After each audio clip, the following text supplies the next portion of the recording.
அனைவருக்கும் வணக்கம். அதாவது நம்ம நெறைய பேரு பார்த்தீங்கன்னா, ட்ரேடிங் பண்ணணும்னு ஆசை இருக்கும். ஆனா நெறைய பேருக்கு வந்து ஒரு ட்ரேடிங்க்கான ஒரு அ சார்ட் எப்படி பார்க்கறது? கரெக்ட்டான எப்படி எங்க என்ட்ரி எடுக்கிறது?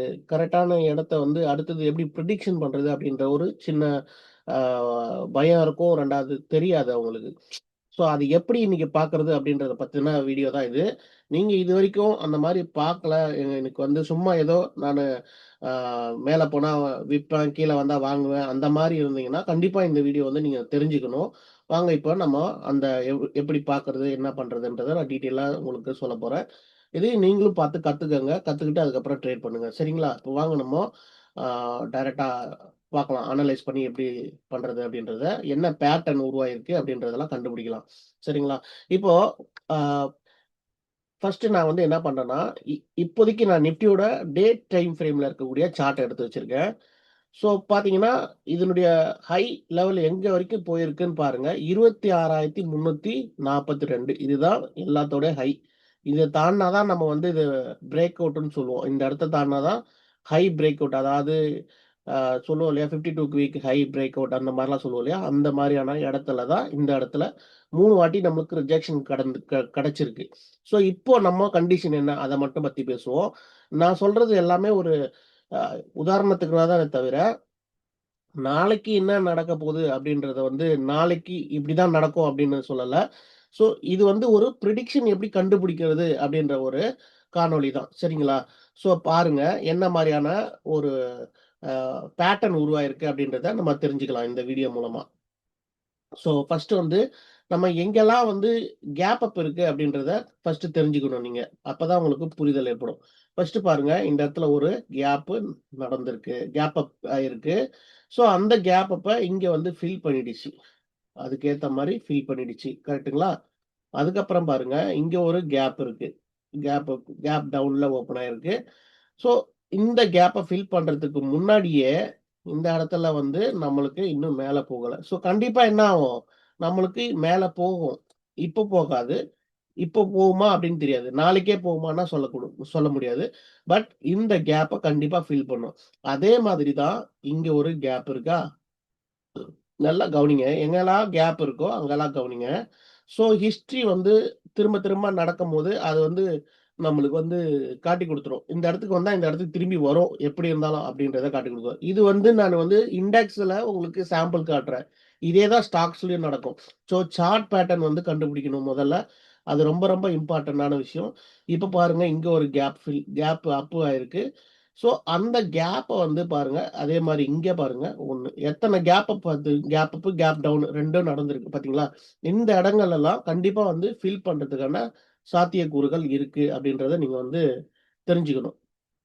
ஸோ பாருங்க, அப்போ வந்து நம்ம என்ன பண்ணணும், இப்போதைக்கு நம்மளுக்கு ஒரு ஆ பார்க்கும்போது இப்போதைக்கு இங்க ஃபர்ஸ்ட் பார்க்கணும். அது வந்து டாப் மோஸ்ட் ரெசிஸ்டன்ட், இது இமிடியேட் ரெசிஸ்டன்ட். ஸோ இந்த ரெசிஸ்டன்ட் இருக்கு. இந்த ரெசிஸ்டன்ட்லருந்து ரிஜெக்ட் ஆகுது. ஏன் ரிஜெக்ட் ஆகுது அப்படின்றத நீங்க புரிஞ்சுக்கணும் முதல்ல.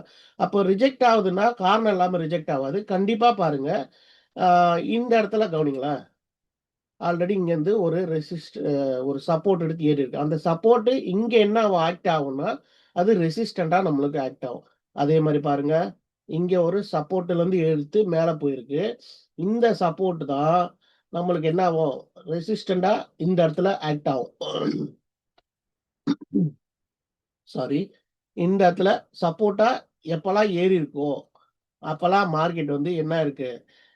இந்த இடத்துல வந்து ரிஜெக்ட் ஆகுது அப்படின்றத நம்ம புரிஞ்சுக்கணும். ஸோ அத வந்து நீங்க வந்து தெளிவா தெரிஞ்சா மட்டும் தான் நம்ம நெக்ஸ்ட் எங்க சப்போர்ட், எங்க ரெசிஸ்டன்ட் அப்படின்றத கண்டுபிடிச்சு கரெக்ட்டான ஒரு ட்ரேட நீங்க எடுக்க முடியும். ஓகேவா?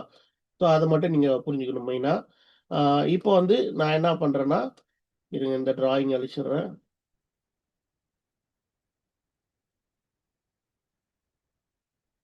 ஸோ இப்போ வந்து நம்ம நெக்ஸ்ட் லெவல் எங்க போகலாம் அப்படின்றத பிரிடிக்ஷன் பண்றது தான் நம்ம வேலை. ஓகேவா? இப்போ அடுத்த லெவலான சப்போர்ட் எங்க இருக்கு அப்படின்னு பார்த்தோம்னா, நம்மளுக்கு இந்த இடத்துல இருக்கு. ஸோ நம்மளுக்கு என்ன என்ன இப்போ நம்ம தெரிஞ்சுக்க வேண்டிய விஷயம், அடுத்த கேப் ஃபில்லிங் எங்க நடக்கலாம் அப்படின்றத பத்தின ஒரு தெரிஞ்சுக்கணும் நீங்க. அது எங்க நடக்கும்? மேபி இந்த இடத்த கேப் ஃபில்லிங் கண்டிப்பா பண்றதுக்கான சாத்தியக்கூறுகள் இருக்கு. அப்போ மார்க்கெட்டு நெக்ஸ்ட் லெவல் எது வரைக்கும் இறங்கலாம் அப்படின்றத நீங்க புரிஞ்சுக்கணும் முதல்ல. எது வரைக்கும் இறங்கும்? கண்டிப்பா வந்து நம்மளுக்கு இந்த இடம் வரைக்கும் இறங்கறதுக்கான வாய்ப்புகள் இருக்கு. அப்போ 23,200 அப்படின்றது தான் இப்போதைக்கான ஒரு நல்ல ஒரு சப்போர்ட் ஜோனா இருக்கு. இந்த இடத்துல வந்து மேபி மார்க்கெட்டு ஒரு சின்னதா இங்க இதுக்கு கீழ வரைக்கும் ஸ்டாப் லாஸ் போட்டு வச்சிருப்பாங்க. கண்டிப்பா மக்கள் வந்து இதுக்கு கீழ வரைக்கும் தெரிஞ்சவங்க, அதாவது ப்ரொஃபஷனலா இருக்கவங்க, இன்ஸ்டிடியூஷன் எல்லாம் இங்க வரைக்கும் ஸ்டாப் லாஸ்க்காக என்ன பண்ணுவாங்க, இறக்கி விடுவாங்க. ஸோ நம்ம என்ன நினைக்கக்கூடாது, மேபி இது கீழ தாண்டி இப்படியே போயிடும் அப்படின்னு நினைச்சிடக்கூடாது. அது ஒரு பக்கம் இருந்தாலும் அப்படியும் பிரெடிக்ஷன் பண்ணலாம். இல்ல இந்த இடத்துல இருந்து ஒரு ஒரு யூ டர்ன் போடுறதுக்கான வாய்ப்புகளும் இருக்கு. இந்த கேப்ப ஃபில் பண்ணிட்டு திரும்புறதுக்கான வாய்ப்புகளும் இருக்கு அப்படின்றத நம்ம புரிஞ்சுக்கணும் நண்பர்களே. சரிங்களா? ஸோ இப்படிதான் ஃபர்ஸ்ட் வந்து ஒரு பிரெடிக்ஷன வந்து நீங்க எப்படி பார்க்கணும், எப்படி வந்து மார்க்கெட் ஃபங்ஷன் ஆகுது அப்படின்றத தெரிஞ்சுக்கிட்டு ட்ரேட் பண்றது நல்லது. ஸோ இப்போ கடந்த 3 நாட்களா பார்த்தீங்கன்னா, இது கீழ விழுந்திருக்கு. அடுத்த லெவலுக்கு நம்மளுக்கு இப்ப ரிசல்ட் சீசன் அப்படின்றதுனாலயும், வார் டென்ஷன் உலகப் போர் நடந்துட்டு இருக்கு. அதாவது உலகப் போர் சொல்லக்கூடாது. யுஎஸ், ஈரான் பிரச்சனைகள் போயிட்டு இருக்கனாலயும், அடுத்தது முக்கியமான காரணம் என்ன? நம்மளுடைய இந்திய ரூபாயின் மதிப்பு வந்து குறைஞ்சுகிட்டே போகுது. டாலருக்கு நிகரா. ஸோ அது ஒரு காரணம். இந்த 3 காரணங்கள் முக்கிய காரணங்களா நான் பார்க்குறேன். ஸோ அந்த காரணங்கள்னால இப்போதைக்கு ஒரு ப்ராஃபிட் புக்கிங் மாரி நடக்குது அப்படின்றத நம்ம புரிஞ்சுக்கிட்டு, இப்போ நீங்க நாளைக்குன்னு சொல்லக்கூடாது. இது பொதுவான ஒரு எஜுகேஷன் வீடியோ. நெக்ஸ்ட் லெவல் நம்ம இறங்கும் அப்படின்றத பிரெடிக்ஷன் பண்றதுக்கான ஒரு புரிதல இப்ப நீங்க கத்துட்டு இருப்பீங்க கண்டிப்பா. ஸோ, இப்ப நான் உங்களுக்கு ஒரு சின்னதா ஒரு கேள்வி குடுக்கலான்னு இருக்கேன். நீங்களும் கத்துக்கிறதுக்கான ஒரு எக்ஸாம்பிளா நான் என்ன பண்ண போறேன், ஒரு கேள்விய குடுக்குறேன். அத நீங்க கண்டுபிடிச்சு கமெண்ட்ஸ்ல சொல்லுங்க. தெரிஞ்சவங்க சொல்லுங்க. தெரியாதவங்க தெரியலன்னா நீங்க சொல்லுங்க. நம்ம அடுத்த பதிவுல அத பத்தின ஒரு பதில சொல்லிட்டு, அடுத்தது எப்படி வேற என்ன டாபிக் கத்துக் குடுக்கலாம் அப்படின்றத நான் சொல்றேன். சரிங்களா? இப்போ நான் என்ன பண்றேன், ஒரு ட்ரெண்ட் லைன் டிரா பண்றேன். அதாவது சில பேர் வந்து கேண்டில் டூ கேண்டில் பண்ணுவாங்க. சில பேர் வந்து அதனுடைய விக் டூ விக் வரைக்கும் வைப்பாங்க. ஸோ இப்படி இருக்கு. இப்போதைக்கான ட்ரெண்ட் லைன் நான் ஒண்ணு டிரா பண்றேன் பாருங்க. ஸோ எல்லாத்தையும் மேக்ஸிமம் டச் எது ஆகுதோ அதுதான் நம்ம ட்ரெண்ட் லைனா டிரா பண்ணணும். அப்போ மேக்ஸிமம் டச் நம்மளுக்கு அட்லீஸ்ட் 3லேருந்து 4 இல்ல அதிகபட்சம் 2க்கு மேல இருக்கணும். அப்படி இருக்கிற கேண்டில் தான் நம்ம டச் பண்ணி ஒரு டிரா பண்ணணும். ஸோ இந்த மாரியான ஒரு பேட்டர்ன் உருவாயிருக்கு. இப்போ நீங்க கமெண்ட்ஸ்ல சொல்லுங்க. இது என்ன மாரியான பேட்டர்ன் அப்படின்றத சொல்லுங்க. ஆ அந்த பேட்டர்ன் வந்தா என்ன நடக்கலாம் அப்படின்றத சொல்லுங்க. சரிங்களா? சரி இந்த வீடியோ உங்களுக்கு கண்டிப்பா உதவியா இருக்கும்னு நான் நம்புறேன். இந்த மாரி ஒரு எஜுகேஷன் பதிவ வந்து நீங்களும் பார்த்து கத்துக்கிட்டு அதுக்கப்புறமா ட்ரேட் எடுங்க நண்பர்களே. ஸோ நன்றி, வணக்கம். நம்ம அடுத்த பதிவுல சந்திக்கலாம். Thank you.